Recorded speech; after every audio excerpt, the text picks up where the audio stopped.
iriya telefone kugira ngo yitwe yuko ikoresha za wireless charger, nayo iba yifitemo ikindi gice cya transformer mo imbere muri yo. Ese biriya nibyo koko ngo Amerika ishobora kuba yiba umuriro w'amashanyarazi muri Afurika binyuze mu buryo bwa wireless cyangwa se bw'inziramugozi? Ibintu njye numva bitumvikana neza. Muri iyi video rero tugiye kurebera hamwe kuko ibintu biba bishoboka cyangwa se niba ibi bintu koko bishobora kuba bibaho. Ndagusaba kuri video kugeza ku musozo, iraza kurangira wamaze kumenya neza niba koko ibi bintu bishoboka cyangwa se ari ibintu by'amakabyankuru.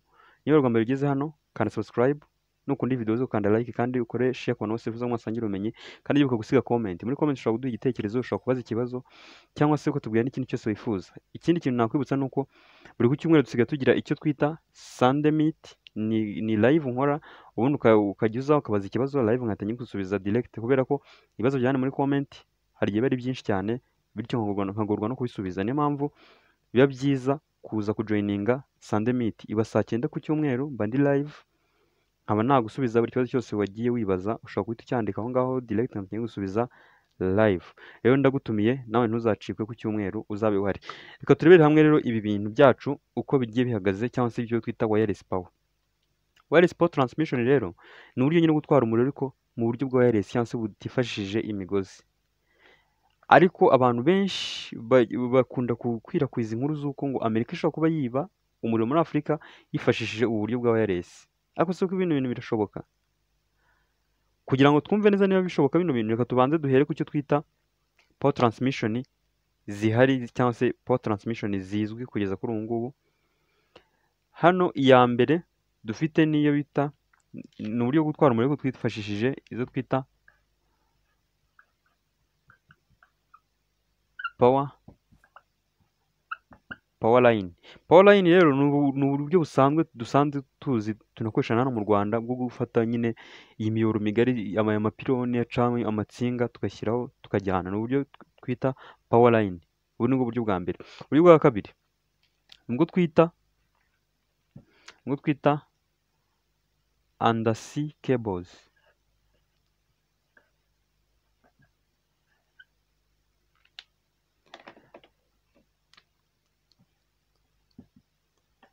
Undersea cables. Urabona noneho ubu ngubwo ni ubundi buryo bifashisha, bakaba bafata insinga bakazinyuza munsi y'inyanja. Ariko urumva nabwo ntabwo ari wireless, ni uburyo bwo bakoresha insinga bakazinyuza munsi y'inyanja, zikaba zavanamo zikajyana umuriro ahandi. Ubu buryo n'Ubwongereza barabukoresha bwohereza cyangwa se buhanahana umuriro n'igihugu cya Norvège cyangwa se Norway. Barabukoresha ubu buryo bwo kuba bacisha insinga munsi y'inyanja, kubera ko urabona Ubwongereza bwo ahantu buri buzengurutswe n'amazi. Ubwo rero kugira ngo bahanahane umuriro na Norvège banyuza insinga munsi y'amazi. Ubu ni uburyo bwa kabiri. Uburyo bwa gatatu rero nibwo twita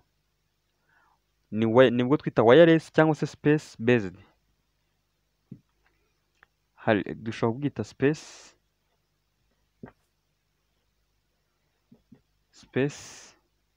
based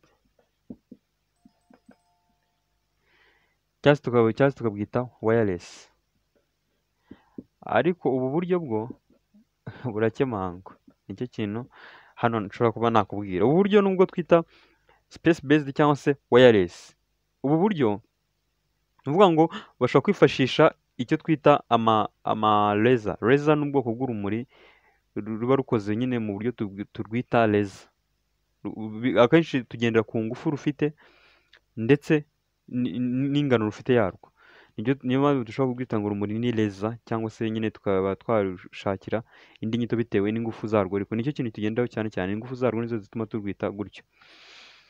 Rero ubu buryo bari kubugerageza n'ubu na kiriya kigo cy'Abanyamerika gishinzwe iby'isanzure cyitwa NASA, nacyo ubwacyo ntabwo cyari cyakonfirma kivuga ngo dushobora kuba twakohereza umuriro ukava ahantu hamwe ukajya ahandi twifashishije uburyo bwa wireless cyangwa se bwa laser.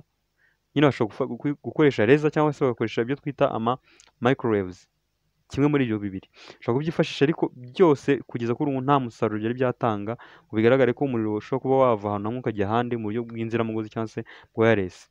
Igishoboka ni kimwe gusa, nawe ushobora kuba ukizi, ni kuriya ufata telefone ya Samsung cyangwa se ya iPhone ukaba wayishyira kuri wireless charger. Kandi urabona biriya bintu intera birimo ingana iki, wabita ko ari zero distance. Urabona byo biri byegeranye gutya, byanakabije ubwo ni ya santimetero imwe cyangwa ni santimetero imwe kuri ebyiri ntago zarenga.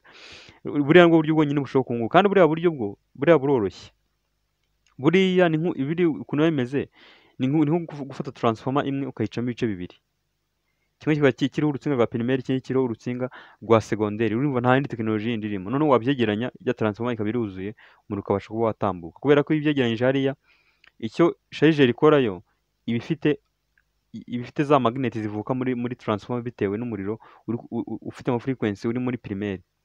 N'izo magneti iyo ziri aho ngaho ukegereza telefone nayo ifitemo ikindi gice cya transformer kiriho ruriya rutsinga rwa secondaire.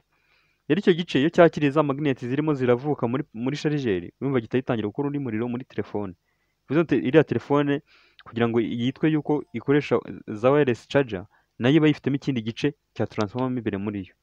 Urumva nibwo buryo bigenda, murumva ibyo byifashisha biriya bimenyetso bya rukuruzi cyangwa se ibyo twita magnetic field cyangwa se ingufu za rukuruzi, nizo zifashishwa kugira ngo ya telefone ibashe kuba yacagirwa mu buryo bwa wireless. Kandi ziriya ngufu za rukuruzi rwose ntabwo wavuga ngo ni ingufu ushobora gufata ngo uzohereze ahantu kure zigende, ntabwo byagukundira. Nk'uko twabonye rukuruzi iyo tuyifashe kuriya iba yimereye ngo hano ngo ni nafu, aha ngaha ni safu, ingufu zayo ziba ziyivamo zongera zisubiramo, ziba ziza gutya, urabona zisohokamo zigahita zizenguruka zikwinjira ku rundi ruhande.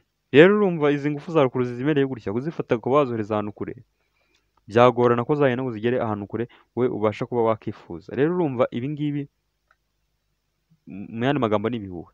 Cyokora icyashoboka ni kimwe gusa, ni uko Amerika ishobora kwiba uwo muriro ariko ikawiba yifashishije ubu buryo bwa undersea cables, cyangwa se bakaza bagafata insinga bakazinyuza munsi y'inyanja, ariko ntabwo bavuga ngo ni ubujura, kuko izi nsinga byonyine n'ahantu wajya kuzifatira kugira ngo zifate uwo muriro ziwukure muri Afurika ko ziwujyane ziwugeze muri Amerika, cyane byasaba ko ari umuriro mwinshi, kandi umuriro mwinshi ntabwo wawufatira ahantu by'ibanga.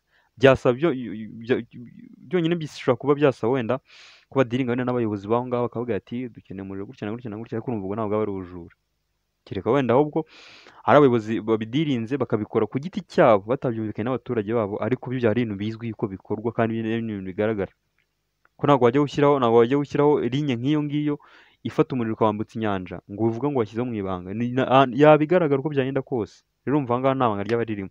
Ibi bya wireless rero nabyo tubonye ko bidashoboka, kuko n'ubu ngubu na Zana ubwayo ntabwo yari yabikora ngo bibashe kuba byakunda. Gusa ariko muri teori byo nyine barabyananiza kubona ko ari ibintu bishoboka, ariko practically byo biracyagoranye, na n'ubwo baracyagerageza ngo barebe niba bishobora kuba byakunda. Rero nkawe wabajije iki kibazo, ndizera ko ubashe kuba wasobanukirwa uburyo bwa wireless ntabwo bushobora kubatwara umuriro mu ntera ya kure, ni ibintu bigoranye cyane na n'ubu bikigeragezwa. Rero nimba iri somo rigushimishije kanda like, kandi ugene muri comment ugire bimwe utubwira, ukore na share.